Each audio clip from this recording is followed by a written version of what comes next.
Nice. Oh, here I am with Wandrea Pennington Wasio. She's an author, a doctor, a people person, somebody I've known for a number of years now, and I've always been a fan. And so I'm so grateful that she's joining me today. So I want to first of all say hello, Wandrea. Thank you. Thank you for connecting. It's so good to see you again. Oh, it's absolute delight, absolute delight. Well, we're going to kick off with the hard one, which is the most difficult question is, well, there aren't many people who begin their names with a number. I know it didn't begin with a number to begin with. Why has it begun with a number now? Hmm. Ah, Well, based on my crazy history and circuitous life path, Phoenix burning, crashing, being reborn multiple times, I've always felt like I wore multiple hats and had to embody different personas, whether it was the doctor or the spiritual person or the university professor.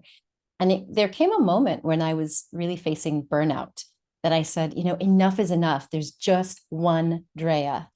My given name was Andrea Amelia Pennington. And when I had this sort of revelation, it came to me, yeah. Of course, there's some more, drama that came in with sitting with sacred ceremonies and plant medicine like ayahuasca that really encouraged me to like officially change my name to Deus Wandrea. But there you have it. Deus one, Wandrea. That is correct. That's the full name. That means goddess in French, Deus. It does mean goddess in French. You're right. Yeah. It's Oh, not spelled the same way, but yeah. very suitable as well, I think. Yeah. Thank you. Well, you talk about your crazy life and what you've done and everything like that. And so I think this is a good time for a bit of a potted bio, if we could. Sure. People don't know about you. They will know that you've had a wonderful career. Uh, Sad to hear it's had its ups and downs, but everybody does, I guess. So over to you. Yes. Well, as you can hear by my accent, I'm American. I've been living here on the Riviera going on 14 years. And growing up, I unfortunately came from a family with a lot of dysfunction and toxicity in the home. And I say that because it really drove me to be a perfectionist, to be a bit of a people pleaser, to be really driven by this compulsive need to prove myself, which then I went on to medical school and did my residency. But at the same time, I was always a performing artist. Now, you've been there when I've been singing on the mic here in France, but growing up, it was kind of like my dad said that I couldn't rely on the arts to make a living. And Mm. so I had to focus on my grades and science.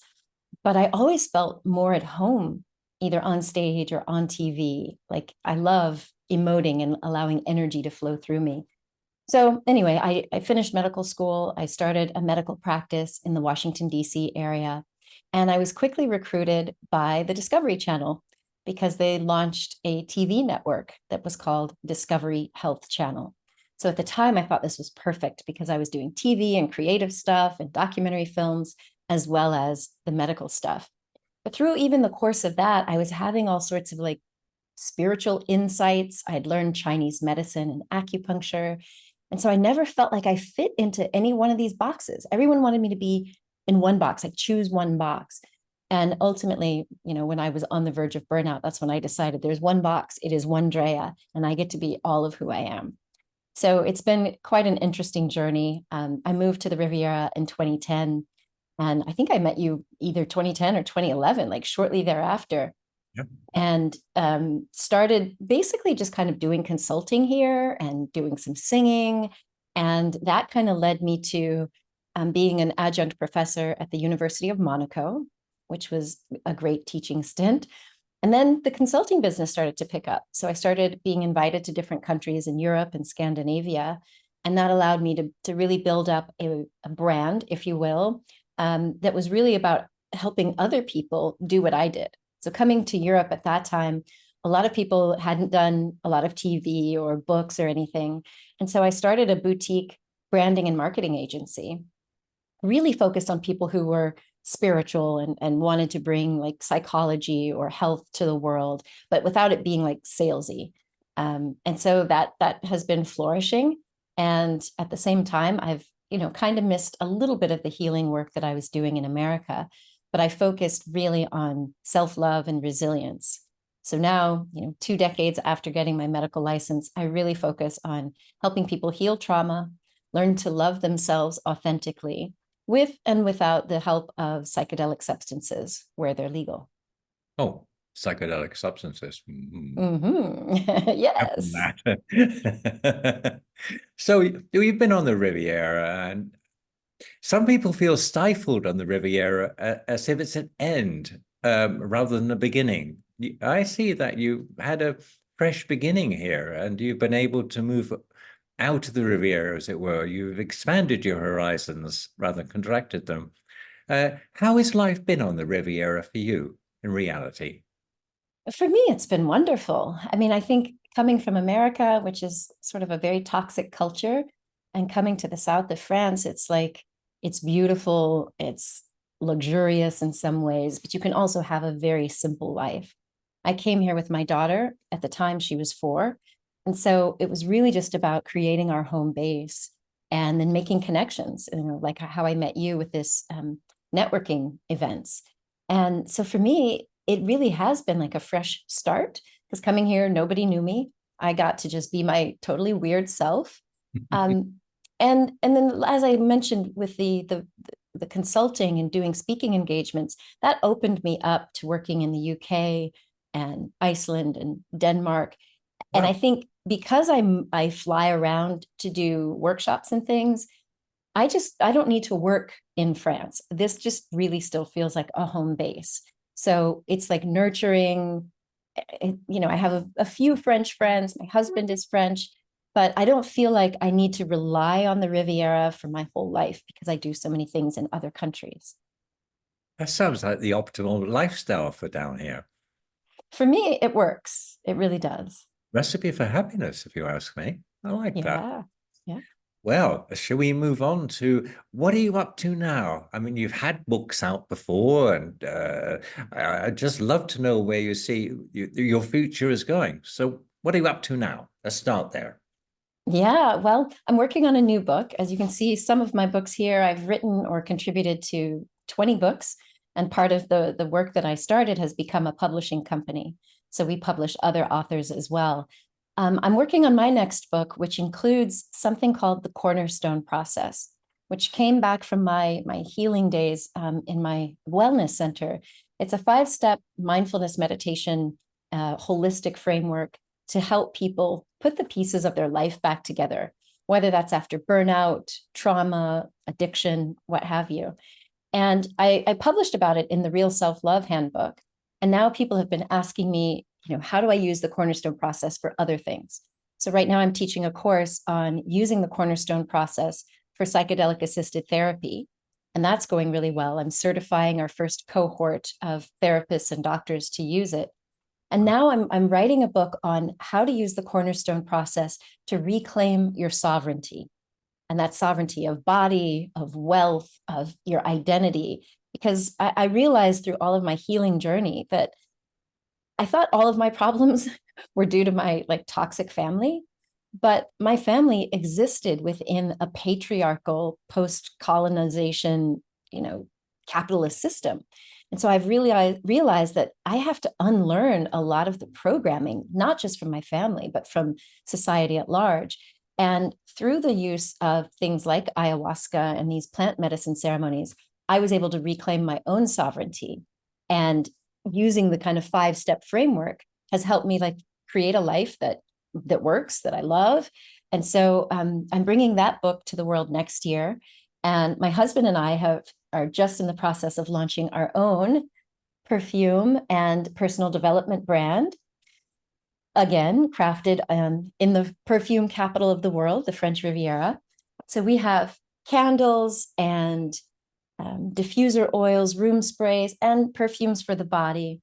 That the whole concept is really that you connect with a fragrance in the morning, whether that's a diffuser or a candle, and you choose the energy that you want to embody that day. Maybe you want to be energized because you've got a big meeting, maybe you just want to be chill and in the flow.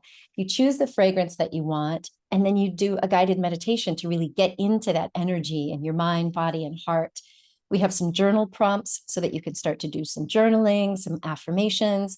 I've even started to create some music playlists that you can just sort of have music in the background to chill or to vibrate to or to meditate to, that keep you in that zone. And so we just ordered our first set, a limited edition, and that's coming out in the next few weeks. And I'm really excited about that because it allows me to combine the spirituality, the psychology, and art in a way that we can help people improve their lives. I said you're a people person. I'm not wrong. No, it's really helpful. Have you found since the pandemic, we touched briefly in our previous discussion about the pandemic, and I just wondered, have you found that people are more stressed or more out of their, oh, shall we call it comfort zone these days than they were before the pandemic? No, I think that people have found, maybe the people I hang around with, we might have a biased population, but I've seen that people, when they came into the pandemic, were maximally stressed. They were already living busy lives. Then the pandemic hit and they really had to face their stuff, like living in closed quarters or maybe losing a job or having to pivot. And now that I've seen that people have come out of the pandemic, I feel like at least the people I'm interacting with, they're more settled, they're more excited again, and they've learned that they had to balance their well-being and personal care with their business or career striving. But that's the kind of people I hang out with. Well, it's an opportunity for release, I guess, is the way to put it, to sort of change, a welcome break, if you like. That's Yeah, and that's how I found many people interpreted the pandemic. It was hard, it was painful, but for many people, it allowed like them to reset, to like let go of the things that they already knew they needed to let go of, but never had the courage. It sort of forced them to. And now we can be more aligned with our own personal values and what we really love. That's intriguing because I found at a time where the connection I like people and I like connecting with people, and it was a time when it was a time of isolation and people Mm. were being isolated. That's what I didn't like about it. So it's sort of the other side of the cube, if it, as it were. Interesting. Yeah, well, I'm an introvert, so You're I not actually a I like I'm an ambivert. I can turn on the extroversion when I'm on stage or when I'm out. But I actually loved being in my little cocoon. I was still connecting with people on Zoom. I led a lot of guided meditations to help people release stress and taught some programs online. But I was very happy to be kind of cocooned for a while. Do you find yourself, are you at the core a shy person, or is it just simply you're a contained person? Yeah, I wouldn't say I'm shy, but yes, definitely contained. Yeah, oh, that's cute. So, any books coming out now? Well, we just published two of them. The Top 10 Traits of Highly Resilient People, second edition, which includes stories from people all around the world sharing how they've come through drama and trauma to be more resilient. And then this one on the end is Sacred Medicine, which is all about the psychedelic hero's journey. So right now, other than my own book, I don't have anything coming out this year. So you'll have to wait till 2025 for the next one. Well, that's plenty to be going on with, and you've got the products. I was not aware of the products. They're Yeah. fascinating. I think people will sort of latch onto those. Oh yeah, I'll have to send you some samples so you can tell me which ones you like. I'll be fascinated. So, right now, we need to let people know where they can find you and find out more about you. Have you anything you can share right now, or should I just simply put it in the links accompanying this? Yes, absolutely. You can connect with me at onedrea.com. That's the number one, DREA.com. And there you'll find pretty much everything that I'm up to, the books, the speaking engagements, the retreats. This year, we're doing two retreats with psilocybin truffles, which are legal in the Netherlands. That's one of the places Oh, where you can say do that again. What are they? psilocybin truffles. You've heard of magic mushrooms, Hmm. right? From back in the day. Well, in the Netherlands, mushrooms are not legal, the psychedelic ones, but truffles, which are the underground network, they are legal. So that's where we run our retreats for people who want to heal or have spiritual evolution. And the truffles do create a psychedelic trip, about 4 hours of a journey, something that I'm certified, and I also train others. And because it's legal in Holland, you don't have to worry about the source, like we get it from a certified grower and all of that. Oh, I didn't know truffles were like that. So I have to look at truffle desserts a bit more closely in future. Exactly. Same sort of truffle. So where are these retreats? Are they in Holland then, these retreats? Yes, they're in Holland. They're about an hour from Schiphol Airport. So they're out in the countryside. We have a lovely retreat center. So really, you get sort of nestled in nature to just let go and connect and evolve. How fascinating. Well, I'm so glad we had this chat. Unfortunately, we're coming to the end of our time. And so I just really want to say a huge, huge thank you. I really enjoyed that. I think there's so much more meat in there that I'd like to get hold of, but time does not allow us to do that. So, Well, it's been lovely to connect with you. I'm so grateful, Mike. Thank you for asking me. well, it's been a few years since we last saw each other, and I do remember the early days when you were here. It was an absolute delight, and I'm so pleased to see you happy and well, which is Thank wonderful. you. Thank you. And you as well. Oh, thank you. If only that was true, but it is.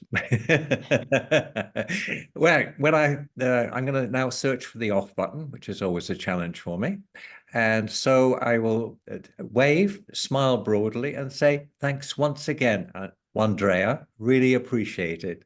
You're welcome. Bye for now. Take care.